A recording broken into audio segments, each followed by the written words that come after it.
The who to say, I am some who can't have more beer, Tiffany, beer, and some who know what you know.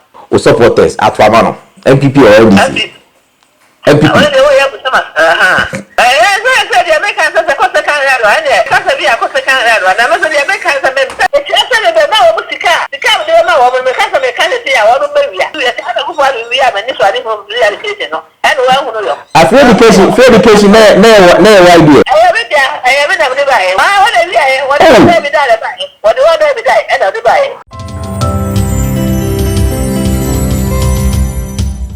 Your Makwaba Eba Polino Multimedia, so we a 1,000 degrees. Eja, etiatuo, see. Now, and there 1,000 degrees, you know. You better to come you need one of Ghana's finest politician, Madam Ekia Donko. Aye. So we see no niaji, yes. And the interview, no, you will be say Ekia Donko 1 or 2 questions via a phone interview. Na emra demonstration because we Kumasi. Demonstration na course no. You will be say Ekia Donko. So support demonstration na obema yehu. So on supporting so a you be hu 1,000 degrees so Polino Multimedia. You know what? Don't flip this dial. Hello ma, good afternoon. We are Polino Multimedia Radio so na you know twetwe nkomo kakra bi afa enema ekoso Ghana ha sei na emra demonstration bi koso Kumasi NDC any opposition for demonstration bi Kumasi a omofe no yempene demonstration no ntina yafre maame Ekia Donko se ono so nche na adwen fa demonstration ho se o support demonstration a Ghana fo hu se so demonstration no hu hia Ghana fo hu eni ntina maame yafre o awie enti patra yanko maame o support demonstration no support the Nipano Dennis and Yaw, so a family catches that you and yet. They say demonstration ended for you know. I had the body cry, Yaw Mino.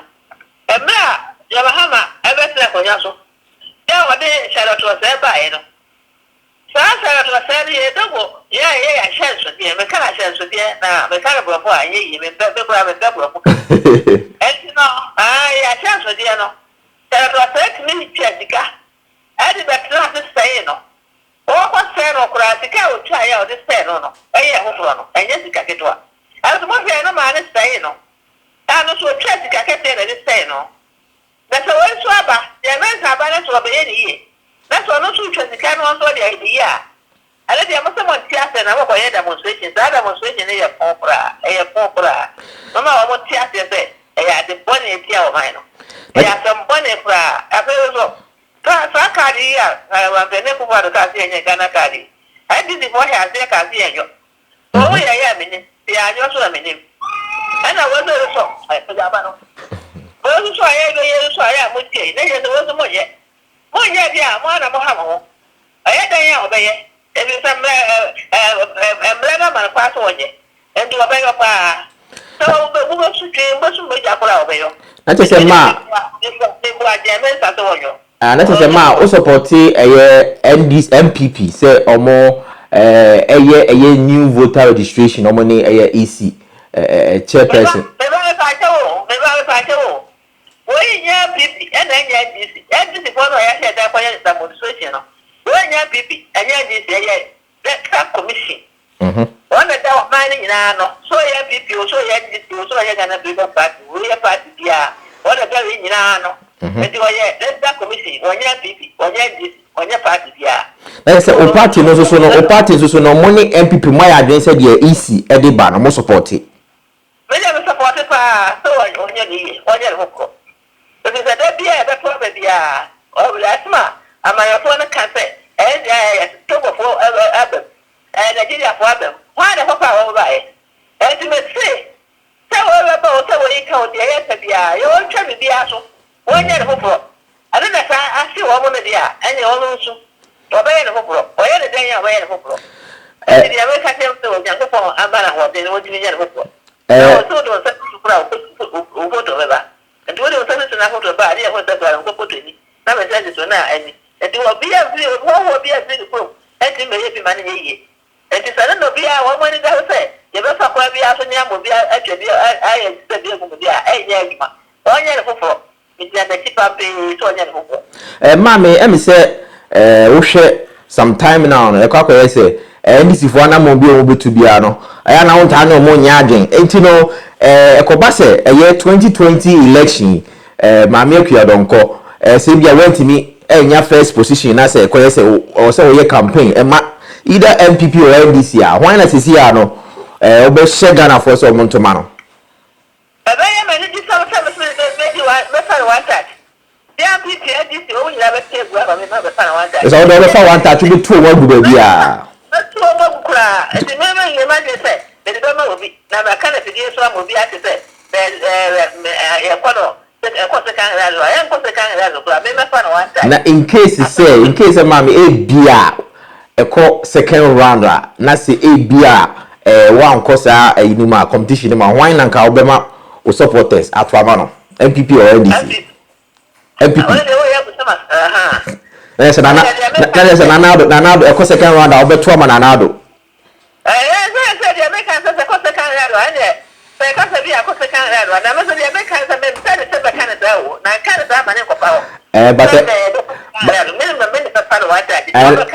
wakuma die nke wa no denso ankosa dia na nado meboa okay na enche obi anso no yidi you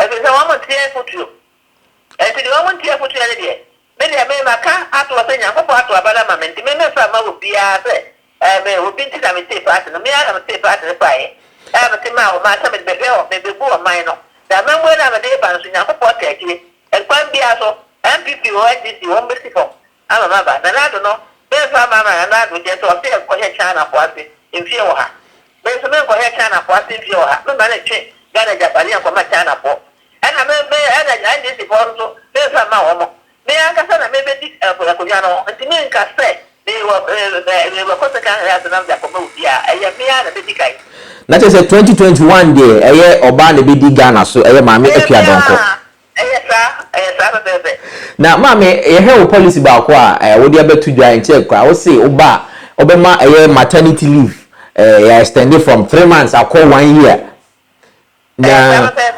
na adinti na ebeko 1 year fa so be na wo so say ebe ma na free 3 months akọ 1 year for sure so pa wa ka say o ma me wo bo so me nsa o ti wa to dem o nya hu reality enu fo so dia ko sledgeman o dia ko sledgeman we no wa so wa ti dia he free nya ni pe nya fa de wo free ana ti bi ku free ma wa ti ni say we ti do say ka nya mo ja ya enu fo ya de so mi ya ni ano a go nya fo ya de dan so ti dia he free mu de bra ben e wo sa kwara ni no fo na se ba ko na wa hu ba chere wa hu ba de di wa hu de ade wa so mo ani kokko de ade na wa hu di na ma hu su se bi ya ye no 1 year na se nipa bebe na ewo no mo eko 1 year maternity leave e be ha production and as productivity e be ma happy me ba ha bia happy e so pa na se de ti dia juma nipa wo me ma se nipa du na wa juma wona du ni na wo neta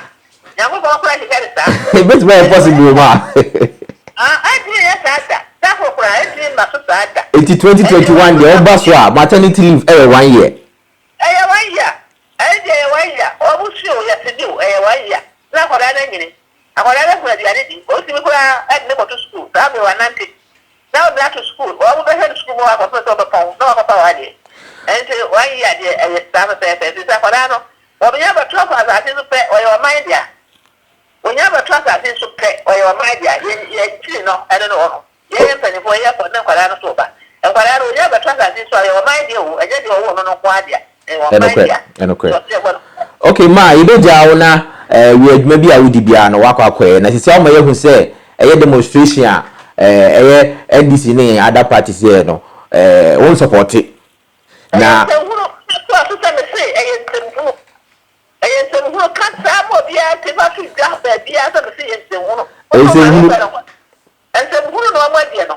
ka actually ya some system ko no mo je no anything na second round a wo de be ma Nanado no meboa na en ko second round me system ko no mo je no Nanado me say o de yelo ko he kana bo ati ti be fa ma no me fa ma Nanado na me fa man this me na me ko manim me ko ma ko din kunim no ma ga na abetna ya tie ba ko din the seminar me wedding kunim fasa ba bia he nyan ko ato aba na wi san pipi waji si wo mo nyina ko ni papa bia ye ma o man no me na me ba Ghana Freedom Party ayesa na ma muslim da ye say they say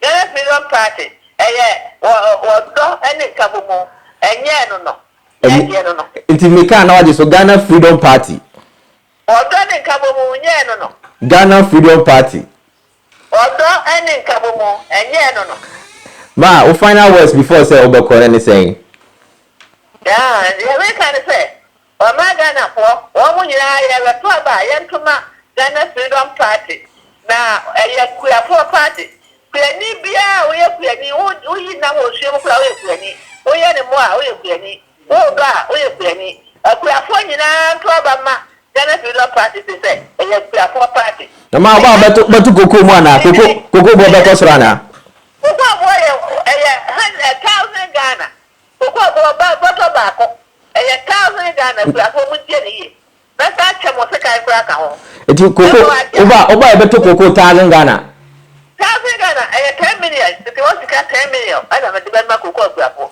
aso so na sa kwa mo se kai free sikai na ma mo se kai mo de ado eji sa ado no be person mo do no drama o mo di gura as so bu eko ira no be si ho kwai kura ene ma oba dia koko yi na kwa kodo koko yi bi me ba kodo na me be bia for the kura ba mo ya ko for the ma mo dia de ko bia wo pe bia na mo dia ya wa o ja pa die mama ka so aye no aye se no ko bia wo ko do no mama sika ko do afi ba ko na wa do sika to aso se sa afi ba ko na wo nya no bai ya bo ti dia to aso enti obi a wo ko do bia me ma sika ne sika na dia ko do na wa ye wo ja pa die a wo pe bia de wo pe bia wo ya Ghana ni die ya wa ja pa die yatima koko for da wasi Ghana for so da wasi say wa ma wo ka ti pe kura koko for no enye koko for ngwa le ye kura for ni bia wa nya ko te ye pe for no e ma ka ta wo de ko buy bank ni se commercial bank no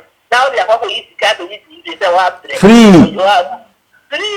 me be chese kana me cha wo be friend ni mai ko sika no me chese anache za oba oso be cheska chese me be ma wo sika de ma wo me ka se me ka le ya wo be wia wo be wia ka ko fa wia me ni so ani mo wia education no eno wa hu no yo free education na idea ayo be na me ba e ti Nanado be wia e wa de wia e wa de be da ba e wa de be da e na de ba e na this report ni free education ba 2012 now where mami nani ada na want take action na ye hu say we are because we quiet you when you na mo te sam de na court na wo bo de to wa ka ho asem ko pe to de yes ye no ba e na msi yan to no na de fu ye no something ni for and the all kind of person what ye ho asem ni for o de mi so am go for the court Matima ya da wasi bebe say oni ye twetwe nkomo e wo Polyno multimedia so yate ya da wasi bebe so okay say the moti ya no ma me akua donko say oba eye 2020 elections so we nia eye kuku or the 1,000 Ghana cedi per bag enti akua for the mo amosempa o sa say eye demonstration course wo Kumasi eye mpeni demonstration eye dia on support the NDC for year no only easy eye again let us say GFP Ghana Freedom Party any NPP omo ati asese easy and conduct any new registration exercise no and also had said to you or say so babet na so as every 3 months maternity leave bio 1 solid year aye and I feel say ekua so no we twa cash bi egu ho no ma o de be ma ekua nti wo ko banga o kire se bia o yekua ni ana wajo cash na wo kwa akodi okay we news 1,000 degrees we 1,000 degrees eja etiato ye ne kwa donko ene twetwe nkomo no next time ye ne twetwe nkomo no hope say wani beje ho. My name is Don Twist. Don't forget to subscribe to Polyno multimedia.